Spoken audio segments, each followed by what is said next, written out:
Good evening, my dear listener. This is Evelyn Blackwood, and tonight I invite you to rest your weary heart beside the faint glow of a forgotten candle. This is your bedtime story, your relaxing story, your gentle guided sleep meditation, a journey into the quiet corners of memory, where wax and flame remember what time cannot. So, before we begin, let yourself settle into stillness. Breathe in deeply, hold, and release. Feel the soft weight of your blanket, the rhythm of your pulse, the warmth gathering at your fingertips. With each exhale, imagine a candle being lit in the dark, its flames small but steady, golden and alive. Now, let's begin. In the late 19th century, in a small riverside town tucked beneath a veil of morning mist, there stood a modest candle shop. Its wooden sign had long since faded, and its windows carried a soft dust that shimmered whenever the sun angled just right. Locals knew it simply as Whitby Candles, though most had forgotten the name of the man who owned it. Inside, the air was always warm, rich with the scent of melted beeswax, lavender, and smoke. Every shelf held candles of every kind, tall and narrow ones shaped for churches, wide ones for morning vigils, and delicate glass jars meant for wedding altars. But the most curious among them were the ones he never sold, candles that glowed faintly, even when unlit, as if holding a secret of their own. The candle maker, Mr. Elias Whitby, was a quiet man with eyes the color of rainwater and hands that trembled ever so slightly. People sighed the Ed, once been a scholar. Others whispered he was a widower. Few had ever seen him outside after dusk. And yet, each night, through the shop's frosted windows, the gentle flicker of candlelight would dance soft, rhythmic, like a heart still remembering how to beat. Children often pressed their faces against the glass, giggling at the way the light seemed to move on its own. But the elders in town said the shop was haunted, not by ghosts, but by memories. Elias never denied it. When asked, he would only smile and say, "Candles hold what we cannot." And chameau. Everyone understood that one evening, as a thin rain began to fall, Elias stood before his workbench, carving the wick of a half-finished candle. The town outside had already gone quiet, the church bell marking 9, the bakery shutters drawn, and the river whispering softly under the bridge. He worked in silence, save for the faint scrape of his knife against the wax. But tonight, the flame beside him flickered strangely. It bent, not to the draught, but toward the far end of the shop, toward a shelf he rarely touched. There, resting in a wooden crate, was an old candle wrapped in silk. He had not looked at it in years. Its wax had darkened with age, its scent faint but unmistakable. Rose, ash, and a trace of something else, something sorrowful. He hesitated, his breath caught. Then, with trembling fingers, he unwrapped it. The candle bore a single name carved into its base, Margaret, and just like that, the room seemed to change. The air grew warmer, thicker with memory. The rain outside softened to a hush, and from somewhere unseen came the faint echo of a piano, an old melody, familiar, and played by hands he had not held in decades. Elias closed his eyes. He could almost see her again, her laughter glowing like light through amber glass, her voice humming above the crackle of fire. She had loved candles. Remembered it, said they were little souls, burning their brief lives to make the darkness kinder. 4 years after her passing, he had made candles for everyone else's births, weddings, funerals, but never for himself. Never for her. Until that one long ago, on the night he could no longer bear the silence. As the flame trembled, so did he. His breath faltered, and for a moment he felt her there standing beside him, watching, waiting. Outside, thunder rolled faintly over the hills. Inside, the candle flared bright, almost white, and then dimmed to a soft, golden glow. Elias whispered, "You've come back." The flame swayed, gentle, almost like a nod. He smiled, eyes wet with a peace he hadn't known in years, and as the night deepened, the shop filled with warmth, a glow that seemed to breathe, alive with memory and forgiveness. Perhaps, he thought, some lights never truly fade. They only wait until we are ready to see them again. The night stretched long and velvety, the kind of darkness that softened the edges of everything. Rain traced gentle lines down the windows, each drop shimmering against the faint candlelight that filled the little shop. Elias sat at his workbench. The flame of the candle marked Margaret steady before him. It had not burned down in hours, yet its light did not waver. It glowed like a pulse, a living thing. He watched the wax pool around its base, listening to the soft crackle of the wick. The air was thick with the scent of rose and smoke, a fragrance that carried both warmth and sorrow. He remembered the first time he had made a candle with that very scent. It was spring, 40 years ago. Back then, the shop had been filled with laughter. Margaret would hum as she worked beside him, her fingers nimble, her eyes full of quiet light. She'd always chosen the color spell ivory for joy, deep crimson for grief, and amber for remembrance. Each flame tells a story. She used to say, "You just have to listen." He had never forgotten that. Now, as the candle flickered, Elias found himself listening again, not to the rain, nor to the wind, but to something beneath them, something quieter, deeper, a whisper, soft ash breath, barely a word. It came from the far wall, where rows of candles rested like sleeping souls. He turned his head. The shop seemed to shimmer for a heartbeat, as if the air itself remembered something he did not. A faint glow moved across the shelves, one candle, then another, until the entire row flickered to life.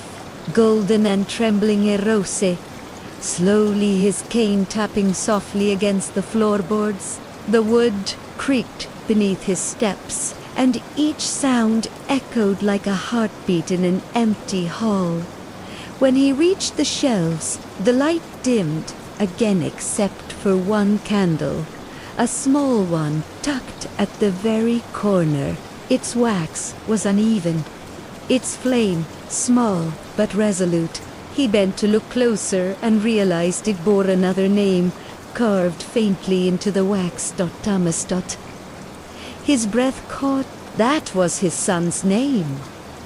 The boy had been barely 10 when fever took him. Elias had never spoken of it since, not even to Margaret. He had poured his grief into his craft, shaping wax and wick as though he could mold time itself. But now, The flame trembled before him as though it, too, remembered.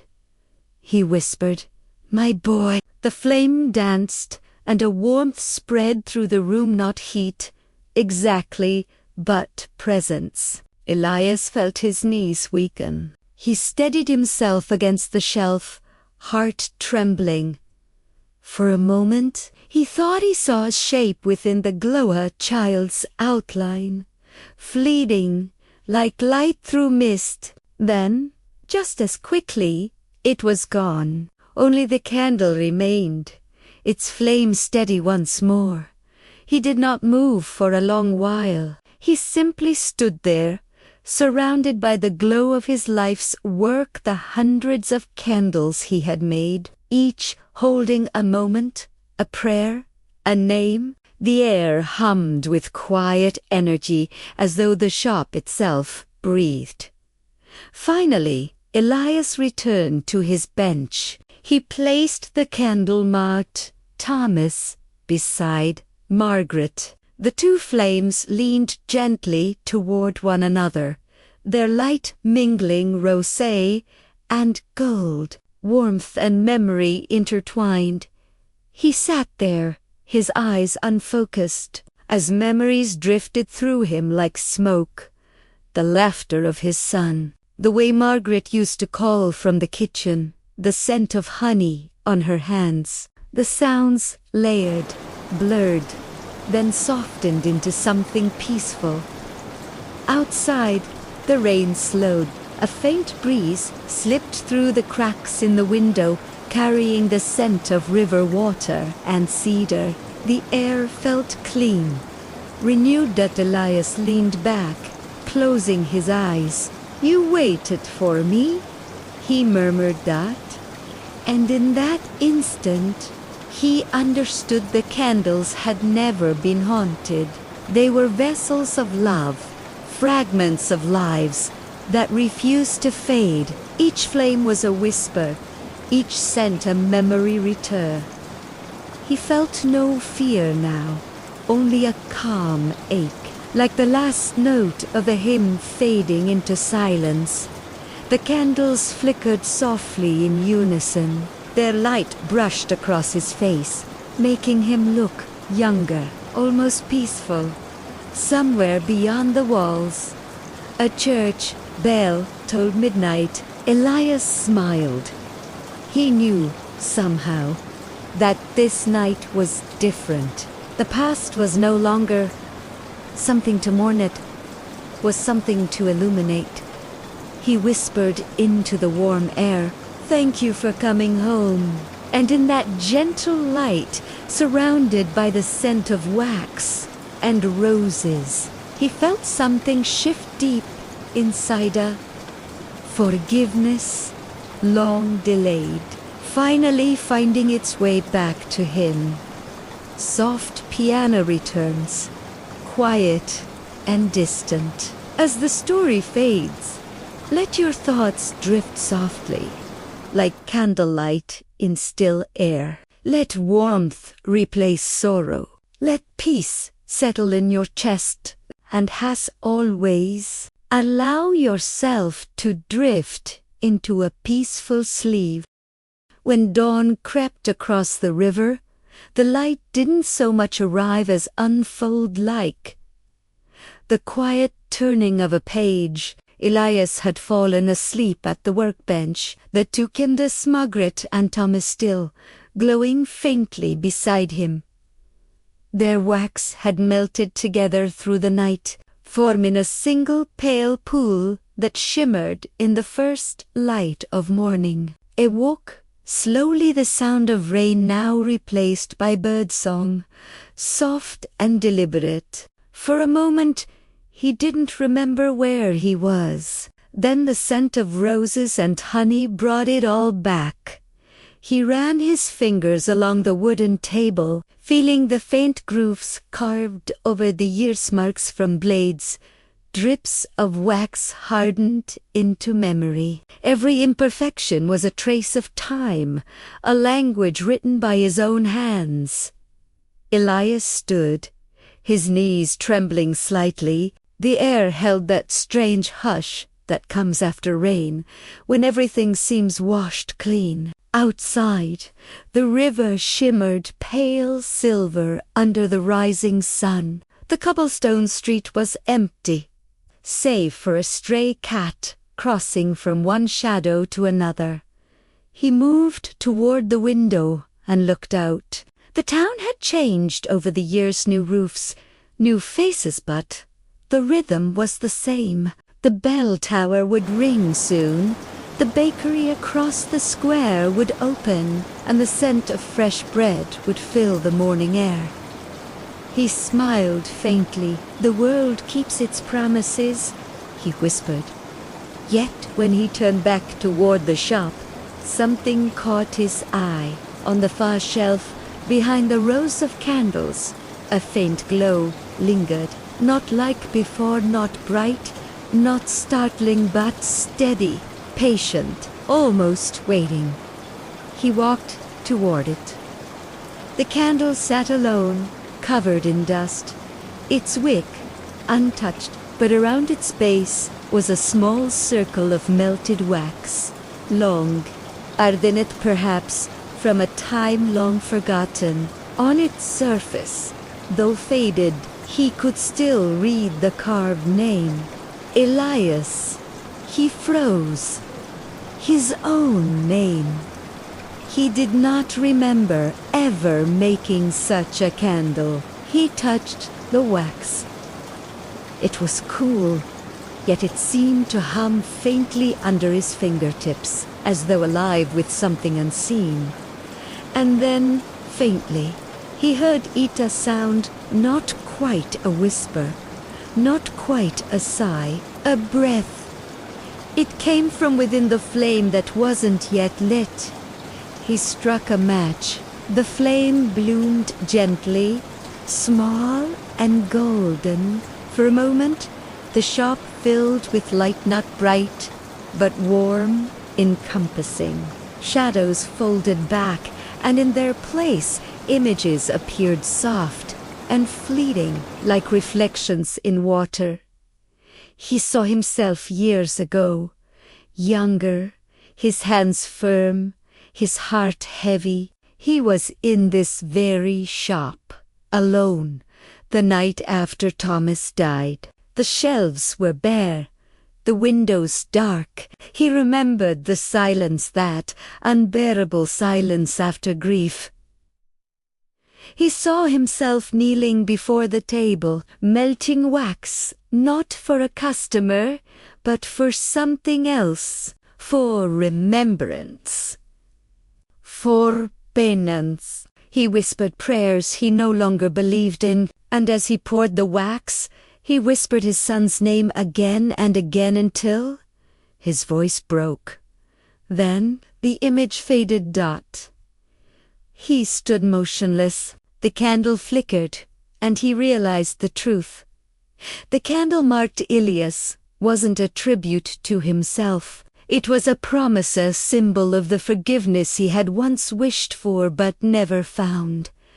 Tears welled in his eyes. He whispered, "I was the one who needed saving." Outside, the morning wind swept through the cracks of the door, carrying the scent of rain and earth. The flame trembled slightly, tensed indeed, as if acknowledging him. He took a slow breath. "If you can hear me," he said softly, "I'm sorry for not holding you longer, for not saying goodbye." The candle burned brighter, and for the briefest heartbeat, the room changed. The light filled every corner, and in that light, he felt the Margaret's warmth, Thomas's laughter woven together like threads of gold. It was not haunting, it was homecoming. The air around him soft. He sat back, hands trembling but calm, heart quiet at last. He realized that grief had never been an enemy. It had been a companion, waiting to lead him back to himself. He closed his eyes and listened to the rhythm of the flame. It was steady, patient, forgiving. Outside, the sun had climbed higher, painting the room in honey-colored light. The wax from all 3 candles, Margaret, Thomas, Elias, had pooled together now, glowing as one. He smiled faintly. Perhaps love is just light that never goes out, he murmured. The clock ticked softly. Somewhere outside, the church bell rang 9 times. Elias sat back in his chair, eyes half closed. The candles glowed quietly, their light filling the shop with warmth, peace, and a kind of gentle eternity. He whispered one final word, grateful and free. Home. As you listen to the last flicker of light, let your breath slow. Let go of the weight you've carried through the day. You are shade. You are home. And as always, allow yourself to drift into a peaceful sleep. Asterisk. The name of the town was Candle Hollow, though few remembered how it came to be called that. Some said it was because the valley seemed to cradle the light each evening, the hills rising like protective hands around it. Others whispered it was because the place had always been touched by flame, not fire that destroys, but light that remembers. That Elias had lived there all his life. He knew its sounds, its scents, the way morning fog curled between rooftops like slow-moving ghosts. He knew which windows glowed earliest, which doors never opened on Sundays, and which trees still whispered the names of those long gone. Now, as he stepped outside his shop, the town seemed different. Not changed? No. Candle Hollow rarely changed, but alive in a way he hadn't noticed for years. The cobblestones gleamed with the faint shimmer of dew, and the soft hum of the river drifted in from beyond the square. He leaned on his cane and looked around. Across from him, Mrs. Wren was sweeping the porch of her little inn. She looked up and smiled faintly, that polite, knowing smile shared by old souls who no longer needed words. He tipped his hat in return. "Morning, Elias," she said softly. He nodded. "Morning, ma'am." "Ma'am, fine day for light." She paused, her broom still in hand. "I suppose it is," she murmured, though her eyes held something else, a glimmer of curiosity, maybe even recognition. Then she turned back to her sweeping. Elias continued walking, slow and deliberate. His legs ached, but his steps were steady. He passed the bakery, its door propped open, warm scents of cinnamon and butter curling into the street. The sound of laughter came from within, the baker's daughter, humming to herself as she worked. It was strange, he thought, how the living carried on with such ease, unaware of the quiet company that often lingered beside them. Candle Hollow had always been that way, a place where the boundary between the seen and the unseen was as thin as candle smoke. Years ago, people used to say the candles from Elias's shop could hold a whisper of the departed. No one said it outright. Of course, they simply came at dusk, carrying names and memories like offerings. They never asked questions, and Elias never explained. He only asked one thing in return, that they light the candle alone and in silence. He remembered the first one, a woman whose husband had been lost at sea.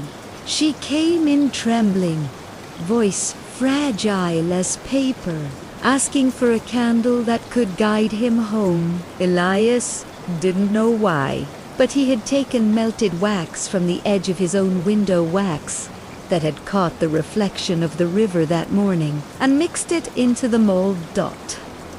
When she lit that candle by the riverbank, the breeze shifted. She swore she heard his voice.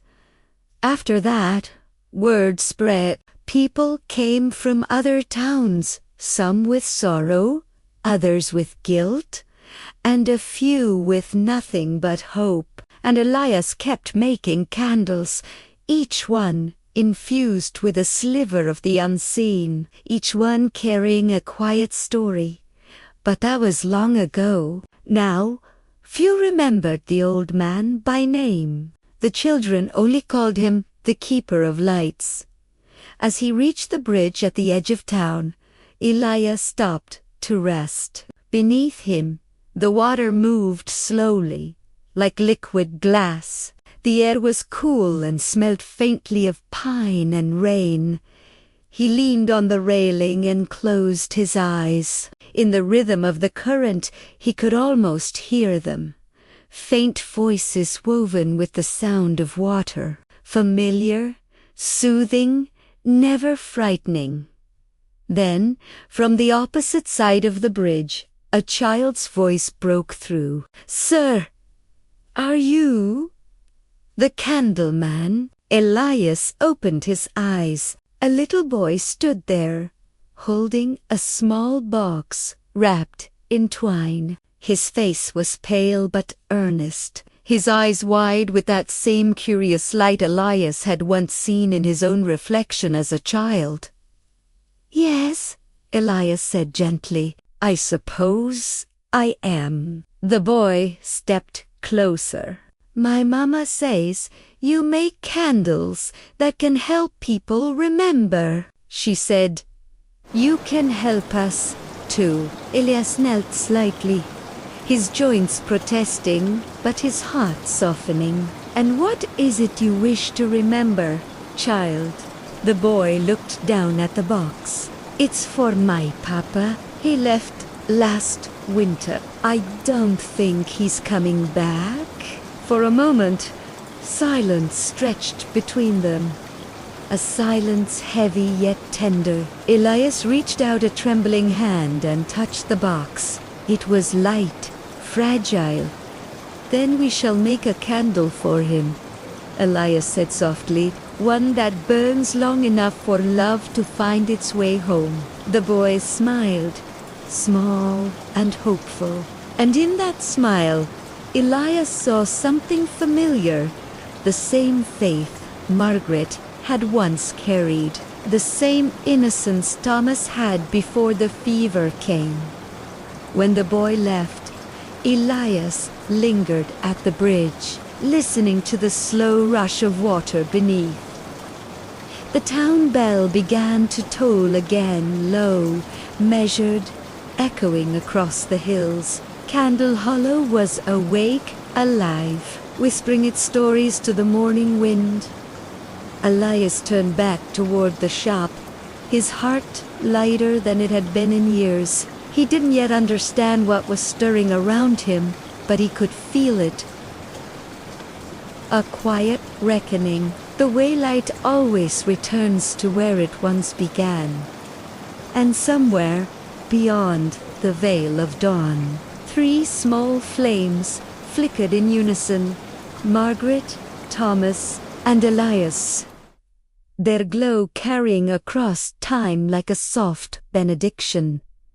As your breathing slows, imagine the golden light of Candle Hollow flickering gently around you. You are safe. You are warm. You are seen. And as the story fades, allow yourself to drift into a peaceful sleep. Asterisk. That afternoon, Candle Hollow was wrapped in soft light, the kind that filtered gently through thin clouds, turning every rooftop into silver and every shadow into silk. Inside the candle shop, dust drifted lazily in the air. glowing like tiny stars suspended in amber. Elias worked in silence, the rhythm of his hands steady as ever. The little boy, whose name was Henry, sat nearby on a small wooden stool. He watched intently, chin resting on his palms, eyes wide with both wonder and grief. The shop smelled of beeswax and lavender. From the open door, a faint breeze carried in the scent of the river and distant rain. The air hummed softly, not with sound, but with presence. "Do you always make them this slow?" Henry asked after a while, his voice barely more than a whisper. Elias smiled faintly. "The slower the wax cools, the longer the light will last. It takes patience to make something that endures." Henry nodded, as if this were a secret worth keeping. "Mama says Papa liked the lights. He used to sit by the window and watch the candles burn until morning." Elias stirred the melted wax carefully, his old hands sure and tender. "Then he must have loved peace," he murmured. "Only those who search for stillness understand the flame." Henry tilted his head. "Do you think he can see us now?" The question lingered in the air like smoke. Elias didn't answer at once. He looked at the pool of golden wax, its surface trembling slightly with the movement of his spoon. The reflection of the flame shimmered there. Two figures side by side, one small and one old. "I think," Elias said softly, "that love leaves its lights behind. Even when we cannot see those we miss, their warmth remains in the spaces between breaths, in the quiet corners of the heart. When we light a candle for them, it reminds the world they are still here, in some way." Henry smiled faintly, though his eyes shone with unshed tears. "Then, I want it to be a big one, so Papa can find his way home faster." Elias chuckled gently, the sound warm and deep. "A big one it shall be." They worked together for hours. Henry poured wax with careful hands, guided by Eliza's soft murmurs. He chose the wick, placed the mold, and whispered his father's name as the wax cooled, the syllables trembling but true. When it was done, Elias carved a small symbol into the side, a circle of light crossed by a single line, the old mark of remembrance. As dusk began to fall, they placed the finished candle in the window. Its flame was bright, yet soft, as though it already knew its purpose. The glow stretched across the room, painting Henry's face with gold. "Do you hear that?" Elias asked quietly. Henry frowned. What?" "The river," Elias said. "Listen closely. The water always carries whispers at twilight. Sometimes, if your heart is still enough, it speaks the names of those we love." The boy closed his eyes. For a moment, all was silence save for the slow rhythm of the river, the soft hiss of the candle, and the steady beating of two hearts. Then, very faintly, the wind shifted, a distant echolo, gentle, like a sigh, brushed past the window. Henry opened his eyes, breath catching. "Did you hear that?" Elias nodded, a faint smile curling his lips. Did." The boy's gaze lingered on the flame. "He found us, didn't he?" Elias didn't need to answer. The glow itself was answer enough. They sat together until the sun sank behind the hills, until the air grew cool and silver with night. The candle burned steadily, neither too bright nor too dim, a quiet heart within glass. When Henry finally rose to leave, he turned back at the door. "Thank you, Mr. Elias." Elias bowed his head. "Take care of your light, Henry. It will take care of you." After the boy had gone, the shop returned to stillness. The candle remained in the window, its reflection merging with the darkening glass. Outside, faint lights began to appear across the town, one by one, tiny flames glowing in homes and windows. Elias leaned back in his chair and exhaled. Something in him had shifted gently, irrevocably, that he understood now that the craft he had tended all his life was never truly about wax or fire. It was about carrying love across the dark. And as the night deepened, he noticed something he hadn't before: faint outlines moving within the candle's glow, like silhouettes of those long departed. Not ghosts, not hauntings, only memories, finally finding rest in the warmth of light. He whispered into the hush, "We're never really gone, are we?" The candle's flame bowed once, as though in answer. The evening deepened into a hushed, silken darkness. Outside, the rain had finally come. Not in torrents, but in a thin, silvery mist that shimmered beneath the town of Candle Hollow glowed faintly, each window holding a small flame that swayed like a slow heartbeat in the night.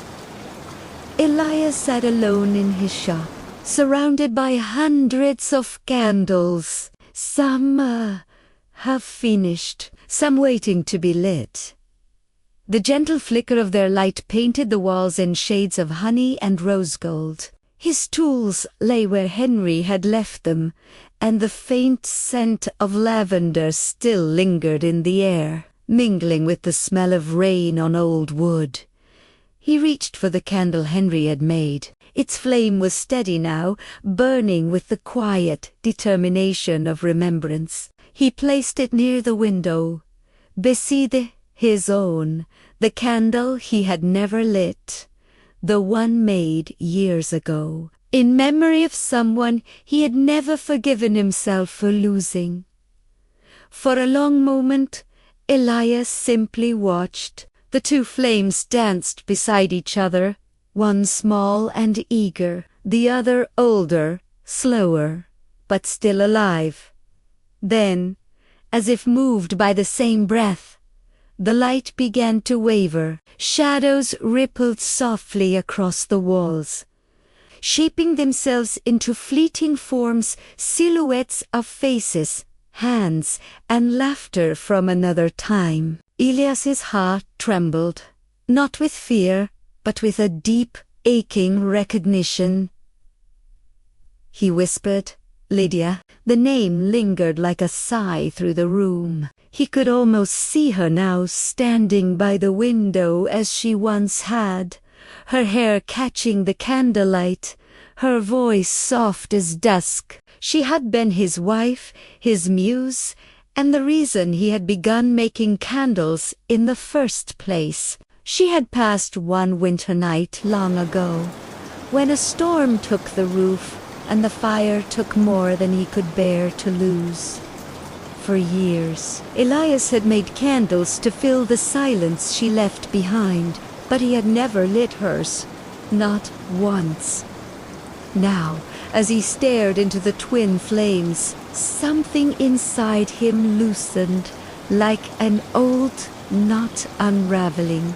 The wax dripped down the sides in slow, shimmering tears. "Forgive me," he murmured, "for holding on to the dark longer than I should have." And for the first time in many years, he felt the air change, warmer, lighter, as if unseen hands had brushed the sorrow from his shoulders. The two flames leaned toward each other and, for a breathless instant, merged into one tall, radiant glow.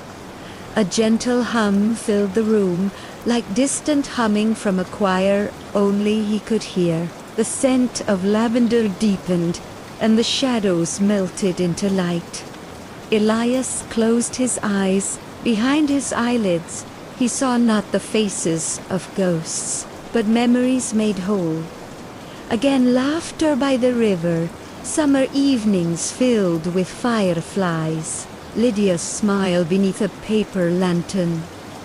When he opened his eyes, the shop had changed. Every candle, every wick, every forgotten stub began to shimmer. One by one, they lit themselves. The entire room came alive in golden radiance, as though heaven itself had lowered a gentle hand over Candle Hollow. From the streets outside, people began to notice. Windows opened, voices oozed. Every home across the town began to flicker with sudden light. Candles that had long burned out rekindled, and for one miraculous night, Candle Hollow glowed brighter than it ever had, 1,000 tiny suns against the velvet dark. Some said later it was the wind, or a trick of lightning. Others whispered that the old candle maker had finally found peace, and the town simply shared his farewell. Inside the shop, Elias leaned back in his chair. His breathing slowed. His eyes grew soft and distant, reflecting the shimmer of 1,000 flames.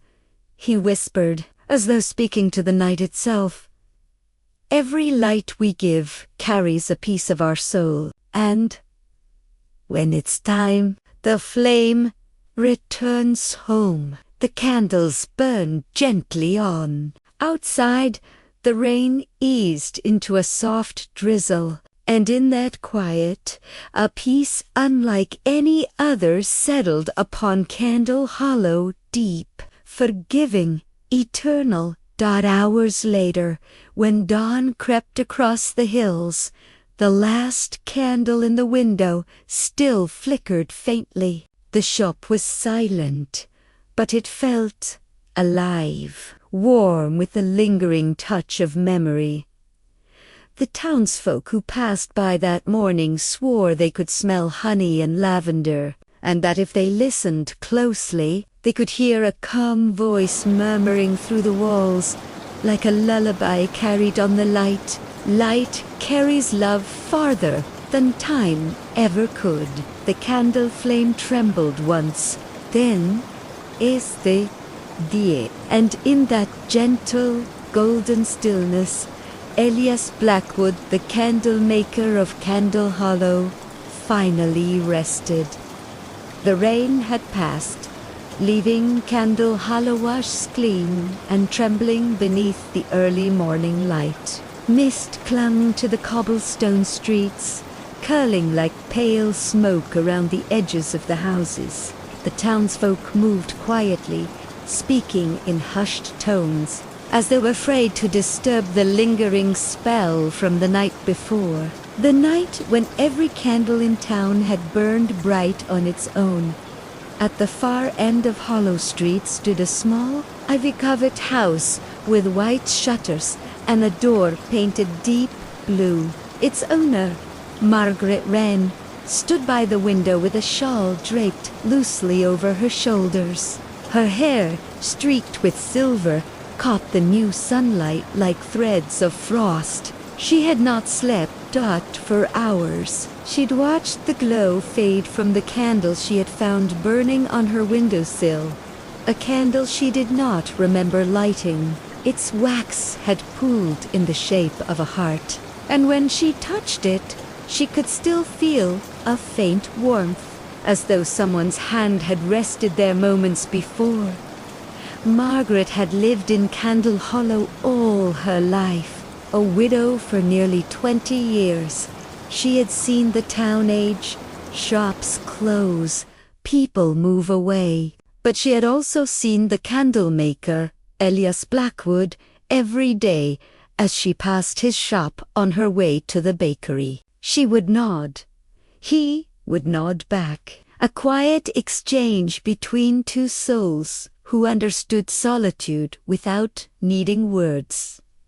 Now, the shop across the street was dark, its door slightly ajar, as if waiting for her.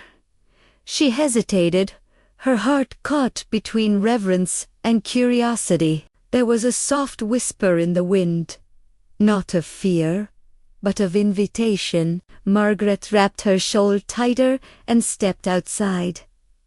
The morning air was cool, sweet, with the scent of wet earth and lavender. The town square was empty except for a single stray cat lapping at the puddles. When she reached Ilias's shop, she paused at the threshold.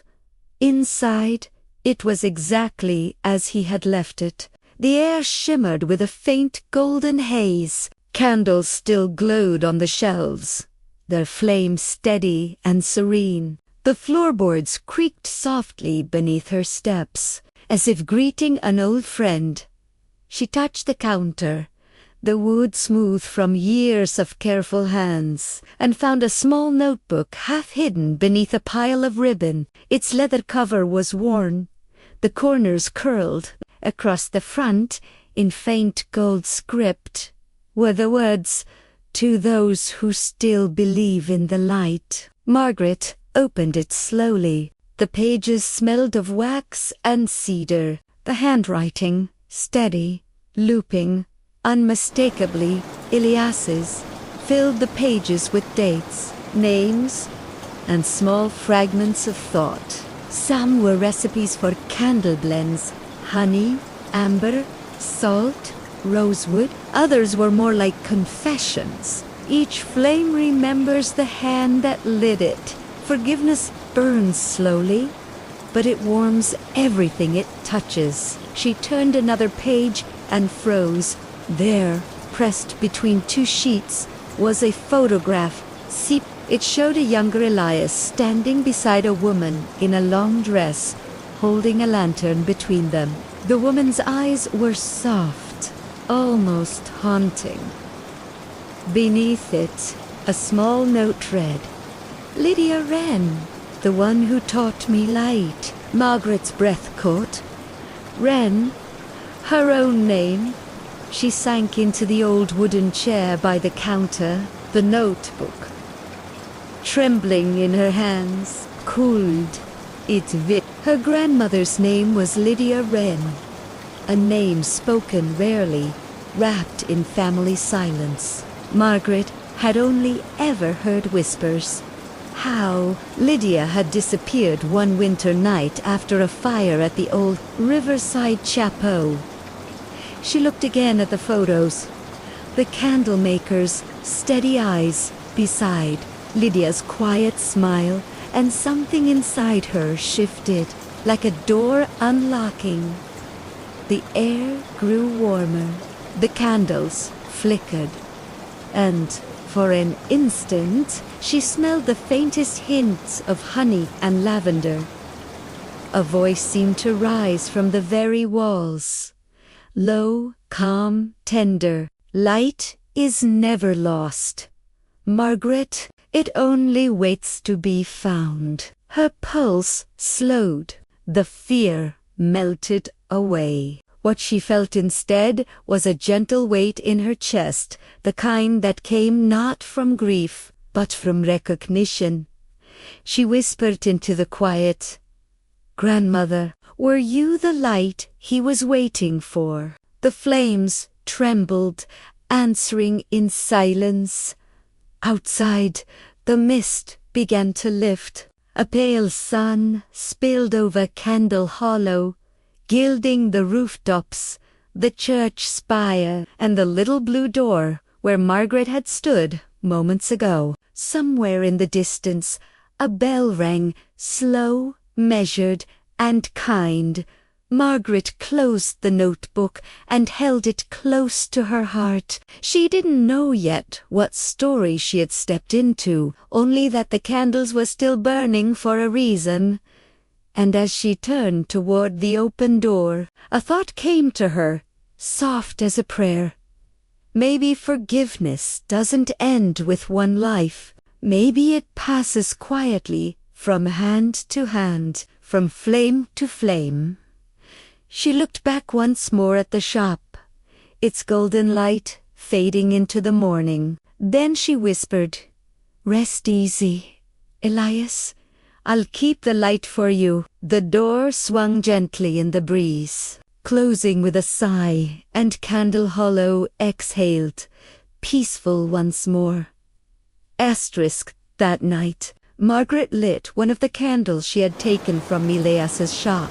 The wax was smooth, almost translucent, and smelled faintly of honey and cedar wood. When she touched the wick to the match, the flame rose slow and steady, casting soft ripples of light against the wallpapered walls. Her small sitting room seemed to shift under the glow, the furniture more defined, the corners deeper, the air thicker with memory. She sat beside the old piano, the one her mother used to play, and opened Elias's notebook again. The first few pages were formulas and notes, but deeper inside, the writing changed. The words leaned with emotion, no longer about the craft of candle making, but about something unspoken, something tender. To Lydia, "You laughter was the sound I shaped wax." To "I made candles for every day you were gone, hoping one would burn long enough for you to return." If love has a scent, it is the smoke left behind when a promise fades. Margaret ran her fingertips across the ink, as if she could feel the warmth of his hand in every letter. The words carried an ache. She recognized the ache of waiting for someone who would never come back. Outside, the wind whispered through the birches. Somewhere down the street, a church bell struck 9, then faded into silence. She turned another page and found an envelope, yellowed with age, sealed, but never addressed. The paper crackled as she opened it. Inside, the handwriting was Shakia, as though written by a man older, perhaps lonelier. To the one who still tends the light. If you are reading this, it means I did not live long enough to speak these words aloud. The candles in my shop are not ordinary. Each one holds a memory, a truth, a wish I could not release. De las candele, the one I left on your windowsill, is meant to guide you to where she rests. Follow the river at dawn. The light will know the way. Margaret set the letter down slowly, her heart rising to her throat. The candle beside her flickered, and she thought she saw a faint shimmer in the flame. A face, maybe, or a reflection of her own eyes glistening with tears. "Where she rests," she murmured. Her grandmother's disappearance had always been treated as family legend, spoken of only when the rain came and the power went out. They said Lydia Wren had followed the river one winter night, searching for something she lost, or someone she could not forgive. Margaret closed the notebook and wrapped her shawl tighter. The candle's light danced across her face, calm and resolute. "I'll go," she whispered to the flame. "Tomorrow, at dawn." The night deepened, and she drifted into sleep beside the faintly burning candle. In air dreams, she walked along the river bank. The air smelled of flax and wild mint. Fireflies glimmered above the dark water, moving in gentle rhythm like souls adrift. A woman stood ahead, her figure wrapped in a white shawl, her hair silver beneath the moonlight. She didn't turn, but her voice came clear as wind through glass. "You've carried our silence long enough." Margaret reached out, and the dream broke with the sound of a sparrow at her window. Morning came, soft and gray. The river shimmered in the distance, veiled in mist. Margaret packed the notebook, a small lantern, and a candle now burned halfway down into her basket. She left the house quietly, locking the blue door behind her. The streets of Candle Hollow were empty, save for the sound of water trickling from eaves and the rustle of damp leaves. The air was cool, gentle. Every step she took echoed faintly, as if the earth itself were listening. When she reached the river, she paused. The surface reflected the pale sky like glass. She placed the candle on a smooth stone by the shore and lit it again. The flame trembled once, then steadied small, unwavering. A path appeared faintly in the mist, not carved, but revealed, leading along the river's edge toward the woods. Margaret felt no fear, only the quiet certainty of someone following a memory long overdue to be understood. As they walked, the sound of the water grew louder, blending with the soft hum of morning insects. Light filtered through the trees in silver threads, weaving shadows that seemed to move in rhythm with her breath.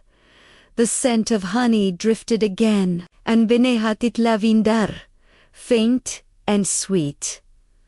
Margaret's steps slowed, her eyes filled with light, and for a moment she saw them, two figures walking ahead.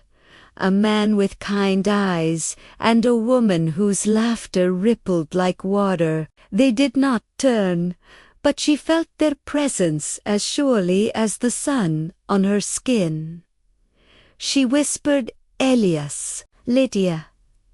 The wind stirred the branches, scattering droplets of dew. The candle flame flared once, bright as dawn before softening to a golden calm. Margaret closed her eyes. A tear slid down her cheek, warm and clean, as though forgiveness itself had taken form. When she opened them again, the figures were gone, but the light remained, not in the candle, but within her. She smiled softly, whispering to the air, "Thank you for waiting. I'm here now." The river flowed on, peaceful and endless, carrying the reflection of the flame downstream, a light reborn, carrying stories that refused to die. The mist had thinned by the time Margaret reached the bend in the river. The morning had turned golden and pale, sunlight trembling through the trees like soft silk. Every leaf shimmered with dew. Every ripple of water caught the light like broken glass. She followed the curve of the river until she saw it, the house. It stood alone on a low hill, half hidden by willows and thyme. The paint was the color of old parchment, flaking gently from the boards. Its roof sagged, its windows clouded, yet there was still something elegant in its bones, as if memory itself had chosen to linger there. Margaret paused at the gate. The iron latch was cool beneath her hand, its pattern shaped like intertwining vines. She pushed gently, and the gate opened with a sigh that sounded almost like a welcome. The air around the house was still, save for the low hum of cicadas and the soft murmur of water below. The candle in her basket flickered, though there was no wind dart inside. The scent hit her first. Old wax, lavender, cedar, and dust. It was as though the house had been holding its breath for decades, waiting for someone to come and release it. She moved slowly through the rooms. Each step stirred echoes. The creak of a floorboard, the faint rustle of curtains, the sigh of the past brushing against the present. On the mantel lay a porcelain clock, stopped at 11:47 in two corner. A wooden chair leaned beside a sewing basket still filled with thread. Everything was touched by stillness, but not decay.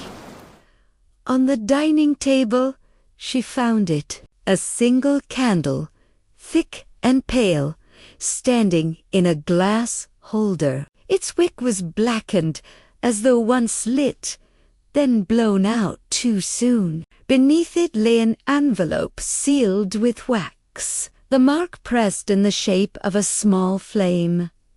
Margaret hesitated before breaking the seal. Inside was a letter, folded neatly, the handwriting, familiar flowing, elegant, unmistakably Lydia's. My dearest Elias, if you are reading this, I did not find my way back to you. But notice, I never stopped searching. The night the chapel burned, I followed the light along the river, thinking it was you calling. Perhaps it was something beyond both of us. But I was not afraid. Love guided me even when the world went dark. If anyone should find this place, tell him that forgiveness came to me like dawn, slow, quiet, but certain. I wish to rest beside the river where light and water meet. I will wait there, as I always have. Margaret's hands trembled as she lowered the page. The ink had faded to sepia, yet the emotion within it burned bright, tender, unbroken, eternal. She traced the words as though to memorize the feeling of them. The candle beside her flickered, a gentle pulse, like a heartbeat. She realized the wax bore faint carvings, small initials, entwined, EB and LW. Her breath caught. She looked toward the open window. The sunlight shifted across the floor, turning the dust into shimmering gold. The river's song drifted closer. She carried the candle to the window and held it in both hands. I found you, she whispered, both of you. And then, for just a moment, she heard footsteps on the old wooden stairs behind her. Slow, measured, familiar. She turned, heart racing, but no one stood there. Only the faint impression of warmth in the air, like a presence brushing past. The candle flame rose higher, the scent of lavender deepened. Then she heard it, a voice, low and steady, full of gentle sorrow. You brought her home, Margaret. She closed her eyes. Elias, light remembers. Thank you for carrying ours. Tears welled in her eyes, not of fear, but of release.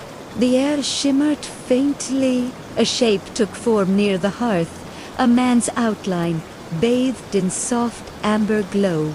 And beside him, a woman, her shawl white as moonlight, her smile radiant with peace.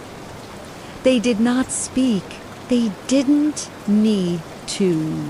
The silence between them was full whole, as if all the years had folded gently together.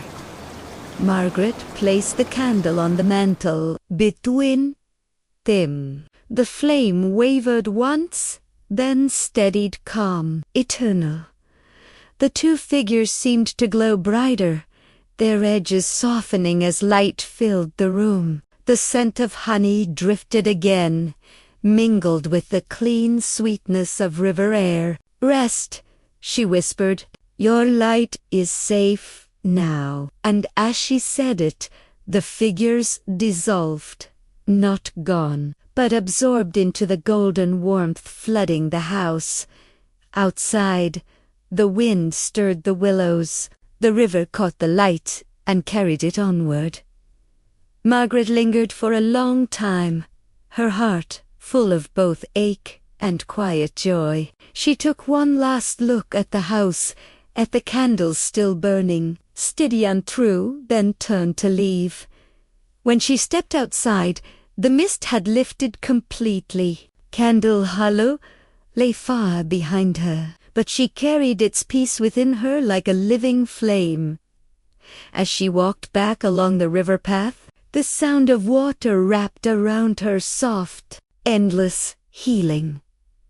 Somewhere in the distance, a bell tolled 12, and Margaret smiled, whispering softly to the dawn. Some secrets were never meant to stay hidden, only to be found when the heart is ready. Asterisk. When Margaret returned to Candle Hollow, dusk had already begun to paint the valley in shades of violet and amber. The air was cool and quiet, carrying the scent of pine and earth after rain. The town lay still, windows glowing faintly, smoke rising lazily from chimneys. The cobblestone streets gleaming under the lanterns. The old candle shop stood at the end of the lane, just as she remembered.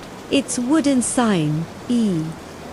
Blackwood and Coal, Candles of Memory, swung gently in the evening breeze, creaking like an old song that refused to fade. Dust coated the windows, yet behind the glass, Margaret could still see the faint outlines of shelves filled with candles, hundreds of them, each one waiting for its turn to shine. She paused before the door, her heart soft with reverence. Then, slowly, she turned the brass key that had hung on her necklace all these years. The lock clicked, low and final, as though unlocking not just the door, but something deeper in time itself. Inside, the air was still. The same scent greeted her: wax, honey, and cedar, the perfume of memory. The shop looked untouched, the counter covered in ledgers, the wall lined with molds and glass jars, the floor scattered with dusts that glimmered faintly in the candlelight from her lantern. She walked to the center of the room and placed the candle she had carried from the river house on the counter. Its pale wax glowed faintly in the lantern's light. For a moment, she just stood there, listening. The silence wasn't empty. It hummed with stories, with laughter, with years of quiet work. She could almost hear Elias's voice, patient and low, explaining how every candle had its own soul. Margaret whispered, "Let's finish what you began." She moved through the shelves, gathering candles, tall white tapers, short honey-colored pillars, small glass votives, shaped like stars. She placed them in a circle around the counter, each one resting in an old brass holder. Then she took a breath and lit the first wick. The flame caught slowly, steadying into a soft golden glow. Then another, and another, until the entire shop shimmered with light, dozens of small flames flickering like hearts beating in unison. Shadows danced gently along the walls, weaving and fading in a slow rhythm, like breath.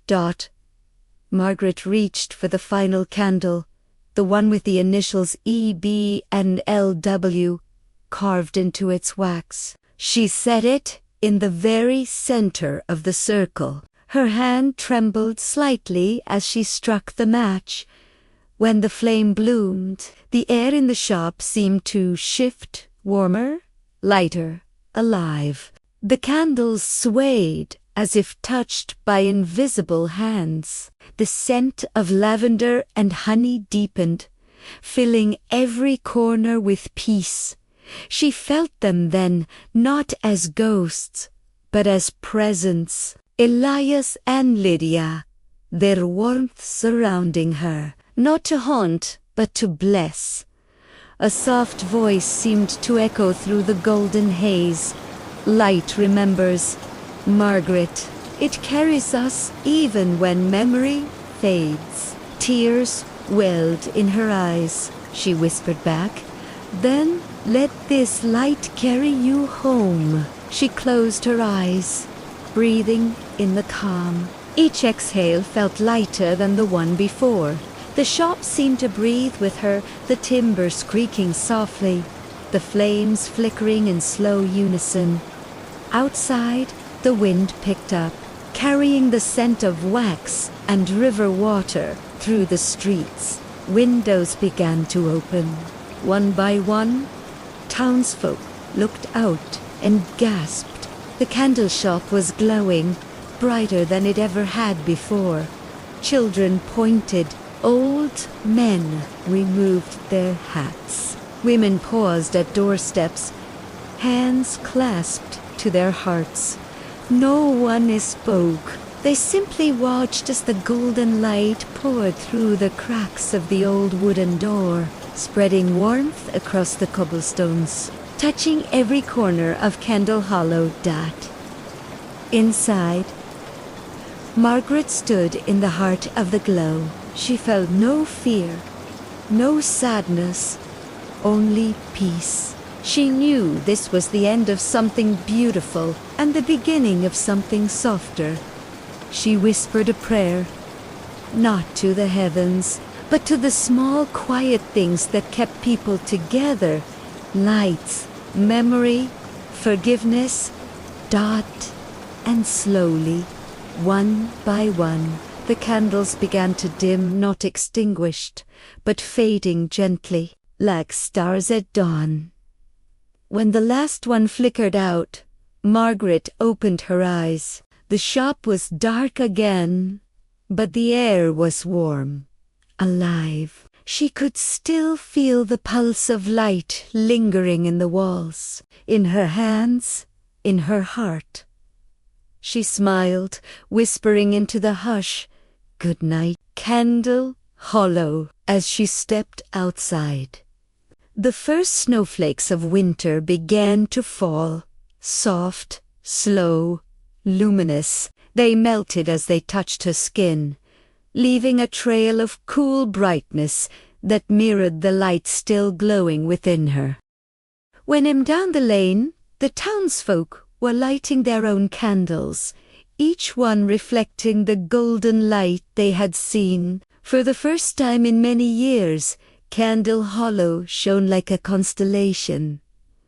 Margaret watched, her breath a faint cloud in the chill air. She felt Elias and Lydia with her, not as ghosts, but as warmth in every flame that burned across the town. As she turned toward the hills, the wind whispered gently through the pines, the words of farewell and peace. And as the night deepened, Candle Hollow slept beneath its quilt of light and snow, safe at last. The following morning arrived gently, as though the night itself had been too tender to let it come. The air in Candle Hollow was hushed, not empty, but filled with the fragile quiet that follows revelation. The snow had stopped. The rooftops shimmered under the pale blush of dawn. Every window glowed faintly, as if each home held a secret flame still burning from the night before. Margaret awoke in the back room of the candle shop, where she had fallen asleep beside the extinguished circle of wood. The light that filtered through the frosted window was soft, silver, and slow. She sat up, the wooden floor cool beneath her feet, and looked around. The shop no longer felt abandoned. The air seemed cleaner, brighter, as if it had taken a long, steady breath after years of holding sorrow. She ran her hand along the counter. The faint scent of beeswax and lavender still lingered, warm and alive. A small envelope lay beside her, She hadn't noticed it before.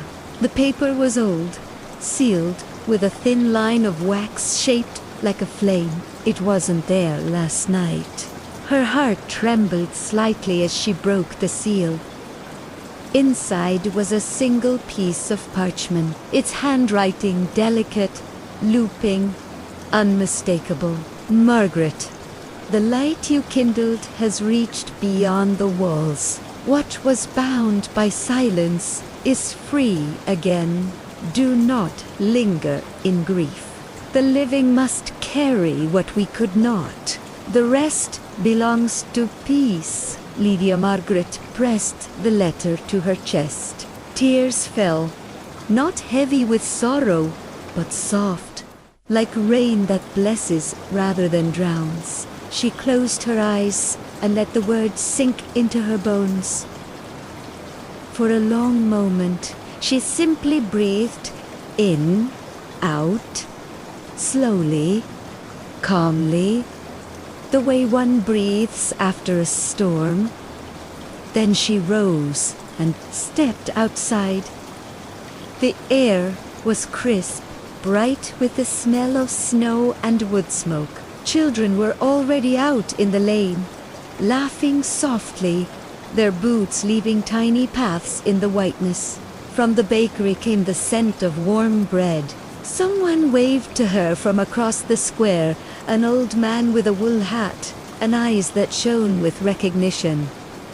"Morning, Miss Margaret," he called, voice trembling with age and wonder. "Your lights. They burned till dawn. Haven't seen the town this bright since I was a boy." Margaret smiled gently. Maybe it just needed a little remembering. She walked toward the church at the center of town. Its bell tower, long silent, now gleamed with a thin halo of frost. The heavy door creaked open, and she stepped inside. The pews were empty, but sunlight spilled through the stained glass, painting the air in hues of crimson and gold. It was quiet, not haunted, not holy, just still. She sat in the front pew, folded her hands, and whispered, "Thank you." Outside, the bell began to toll, slow, clear, deep. It wasn't calling for prayer, it was calling for peace. As the sound rippled through the valley, something in Margaret shifted. She felt the weight of years, the grief of her mother, the loneliness of Lydia, the silence of Elias, all begin to lift, dissolving like mist in the morning light. The town began to stir with warmth. People gathered in the square, bringing candles from their homes. One by one, they lit them and placed them around the fountain at the center. Children laughed, their breath forming tiny clouds. The air shimmered with golden light, like a living heart beating at the core of Candle Hollow. Margaret stood among them, watching. The faces glowed, not with fear or sadness, but with quiet recognition. Every flicker of flame was a memory returning home. Then, for just a moment, she saw them, Elias and Lydia, standing at the far edge of the crowd, hand in hand, smiling softly. They looked neither ghostly nor divine, just human, touched by light. Elias nodded once, as if to say, "It's enough now." Margaret blinked, and they were gone. The bell tolled once more, softer this time, and the light over the town brightened. A little girl tugged on Margaret's coat. "Miss, are you the candle lady?" Margaret knelt and smiled. "No, sweetheart. The candles belong to all of you now." The child grinned, holding up her own small candle, flame trembling in the winter air. Then I'll keep it safe. And in that simple promise, Margaret felt something within her settle a peace that needed no words. That night, as the town drifted toward sleep, candles glowed in every window. Snow fell again, quietly, as though the sky itself wanted to tuck the world in.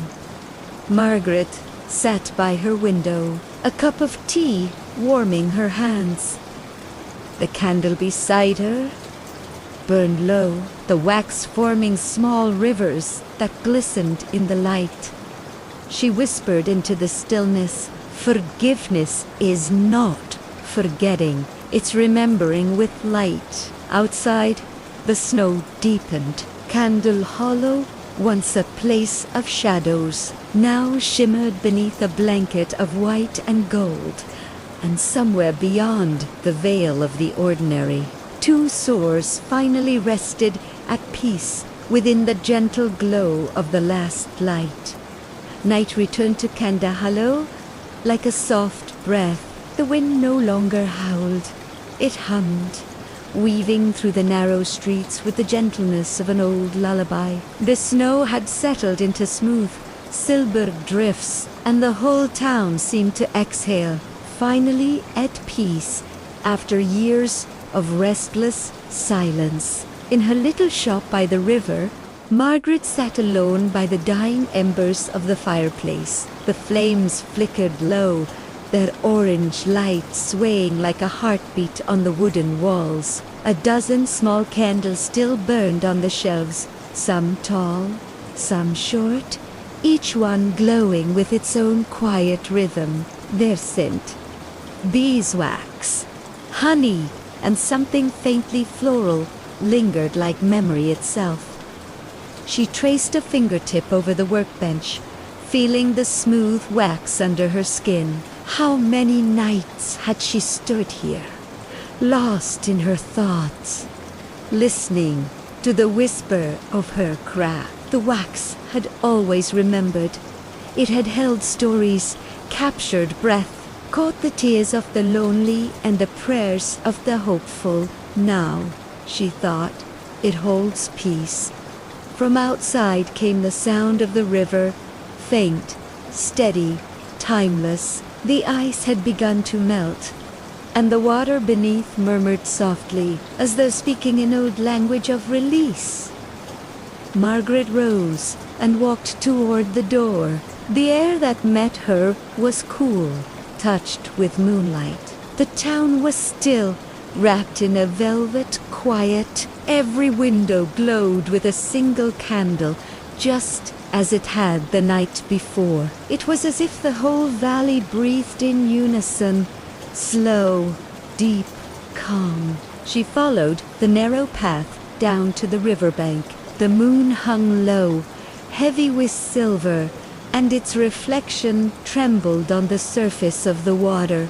The bridge, old and wooden, arched gracefully across the same bridge Elias had built, the same bridge Lydia once crossed, carrying her secrets like unspoken prayers. Margaret stopped at the center and leaned against the railing. Beneath her, the river moved softly, carrying fragments of light, pieces of reflected flame drifting on the current. It looked as if the stars themselves had fallen into the water. In her hand, she held the last candle. Its flame was small, trembling slightly in the wind. She thought of Lydia's letter. The living must carry what we could not. And she understood now. Forgiveness wasn't something to be given or earned. It was something to be lived, quietly, in the spaces between sorrow and grace. She closed her eyes and whispered, "Thank you." Then she lowered the candle to the water. The flame hesitated for a heartbeat, then kissed the surface and drifted away. Still glowing, carried gently downstream. It joined the reflection of the moon, and together they floated toward the dark horizon where river met forest, where time forgot its name.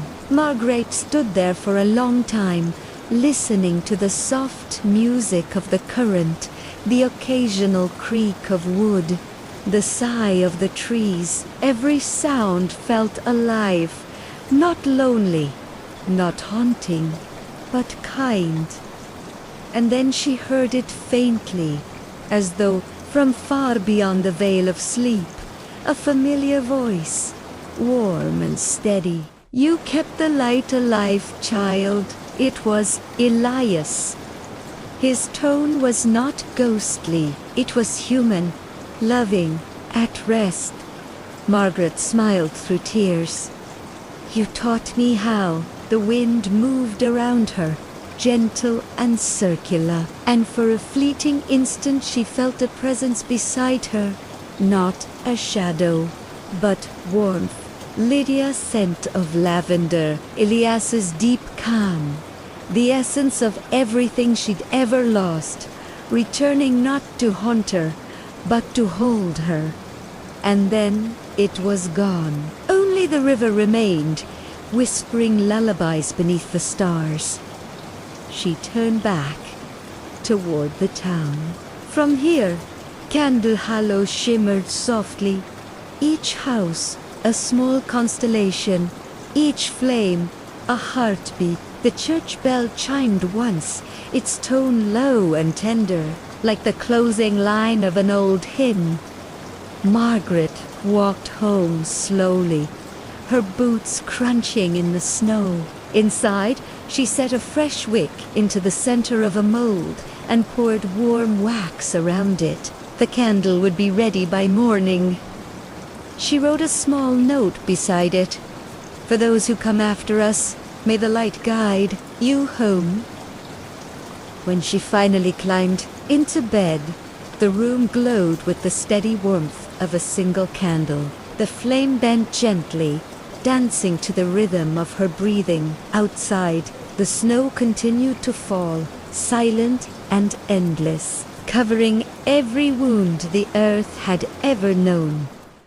Margaret closed her eyes. The scent of wax and winter air filled her lungs. Her heart felt light, not because she had forgotten, but because she had remembered in peace. If you're still awake, my dear listener, let your breath match the rhythm of the night. Inhale softly. The world is kind. Exhale gently. You are safe. Let the warmth of the candle guide you into dreams. The faint sound of the river continues, a steady murmur beneath the wind, and as the story fades, allow yourself to drift into a peaceful sleep.